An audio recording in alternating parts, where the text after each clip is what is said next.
Hello, friends. Welcome back to yet another episode of Hyrule Comparisons. Today we're heading into the southeast corner of the map to explore Eventide Island, which is, as you may already know, an exceptionally special place, secluded by the Necluda Sea. Still, because it's so unique and there's so much to talk about, we'll cover the rest of the Faron/Rebella wetlands region in a future entry of this series. So with that said, let's go. This island is but a small part of the region it belongs to. In Breath of the Wild, Eventide is revealed by activating the Faron Tower, and in Tears of the Kingdom, it's a part of the Rebella Wetlands Tower region. As we go along through this video, I'll also point out all the nods and references to Link's Awakening I'm aware of, which were particularly abundant in Breath of the Wild as an homage to that game as well. So we'll kind of be doing a bonus Hyrule Comparisons to that game, even though the entirety of Link's Awakening took place on Kohilit Island in the Windfish's Dream, never actually setting foot on Hyrule. That said, we'll set foot on the island the way I believe most players typically do in their casual gameplay experience, somewhere on the western side. The moment you do in Breath of the Wild, you initiate the Stranded on Eventide Shrine quest and temporarily lose all of your inventory except your paraglider and the runes until you place 3 Sheikah Orbs into 3 pedestals found around the island. You're free to come and go as you please, but if you do, you'll have to start all over again. And there's no saving or auto-saving here, so if you die, you'll start from the top again too. In Tears of the Kingdom, nothing special happens when you first arrive, but there is another 3-part side quest to complete. Anyway, this is Toronbo Beach. It's directly named after Toronbo Shores from Link's Awakening, where he washed up in the storm at the start of the game. Toronbo Shores is also located along the southwest edge of the map. My first time here, I paraglided from the peak of Cape Kales to the northern corner, but the closest point between this secluded island and the rest of Hyrule is between the southern corner and Soka Point. We'll begin at the northern end because that's also where we see the marker for the Stranded on Eventide Shrine quest on the Breath of the Wild interactive map. Here on this little rock just off the main island is where one of the orb pedestals in Breath of the Wild is, and in Tears of the Kingdom they've replaced this feature with a Korok you need to shoot 3 target balloons to reveal.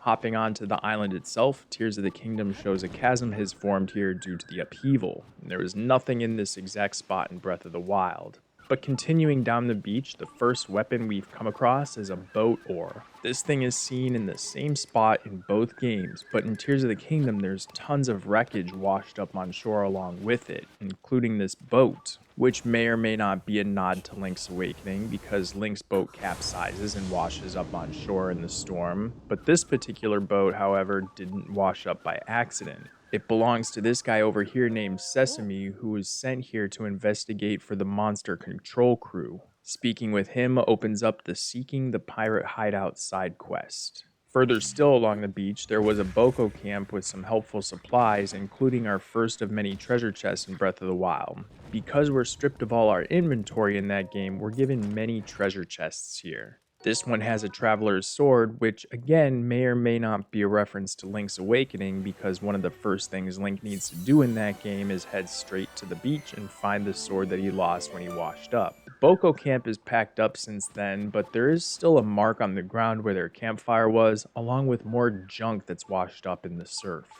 A bit further south towards the end of the beach, we find a rusty sword laying in the sand, which I think is more of a Link's Awakening Easter egg than the one in the chest because of the way it's found on the ground, and being rusty suggests it's been out here for a while. That said, there's a knight's broadsword laying in this exact spot in Tears of the Kingdom under some wreckage, suggesting that it hasn't been out here that long. And at the very end of the beach in Breath of the Wild, we find a raft, which is helpful for escaping, or also finding more treasure chests scattered around in the shallow waters surrounding the island. There's no raft here in Tears of the Kingdom, but I did make a speedboat to ensure nothing else was out here. There were no treasure chests out here, of course, but in my opinion, the coral looks really cool. Some of it looks a bit like clay pots. As I made my way off the beach and to the north into the forest, I ran out of daylight, so it's an excellent place to mention another Link's Awakening parallel. In Breath of the Wild, it's always sunny during the daytime on Eventide, and it always thunderstorms at night. That's because Link's boat is seen sailing and capsizing due to a thunderstorm. In Tears of the Kingdom, the weather patterns seemed to work as expected, but I couldn't help but notice it did want to rain a lot during filming, and even though the weather made it tricky to get shots with similar lighting for this comparison, the storms coming in every night in Breath of the Wild is my favorite Link's Awakening reference. This pattern seems to break once you complete the Stranded on Eventide Shrine quest though. A stall goblin used to wait and spawn every evening exactly under where a treasure chest now containing 10 bomb flowers sits on top of an enemy camp. And the first ladder used to climb up this camp is on the ground exactly where that stall goblin's bones were piled.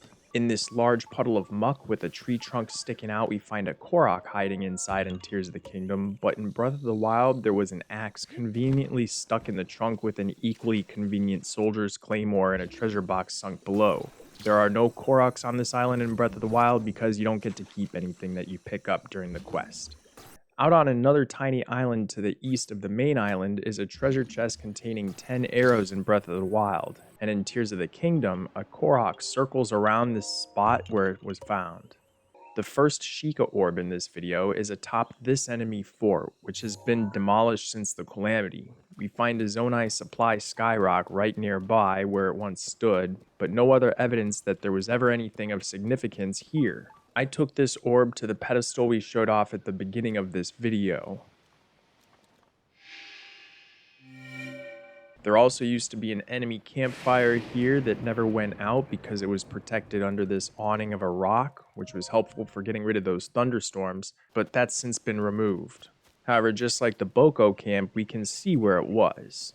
From here, I climbed up the side of this little mountain or gigantic hill up to Kohilit Rock, where we find an enemy stronghold in both games.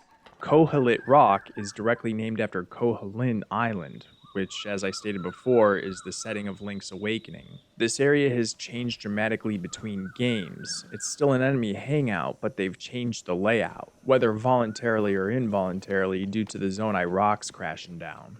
All their little walls have been removed, and the Botw guard standing where we'd find the second Sheikah Orb was crushed by one of these skyrocks. Poor little guy. And the pedestal with the sheet of rock covering over it where that orb was supposed to be placed now has a giant skull fort with Zonai supplies inside. And a treasure chest containing a soaring boomerang marks the exact spot of its former location. We'll come back to check out the very top of the peak in a moment. For now though, let's drop back down and explore some of the other interesting sites. We find the third enemy stronghold in the southwest corner of the island in Tears of the Kingdom. This is also where we found an enemy camp in Breath of the Wild, but it wasn't nearly as built up for protection from unwelcome travelers. A Botw now stands guard at the entrance, and he'll cut loose a spiky ball to deter you from coming up the hill. Once you get past him, you're met with a group that seems about as equally hostile as the monsters were in Breath of the Wild, mainly because you were working with limited supplies in that game. But in Tears, I ran in guns blazing, so they never stood a chance. And after clearing out the scene so I could check it out in peace, I noticed this Zonai device which looks like a cute little pet dragon or turtle placed directly above where the third orb pedestal was located. If I'd gotten to it while there were still bad guys around, I could have fused a weapon to it for backup help, but instead I was expecting it to follow me around like a little puppy. It even wags its tail.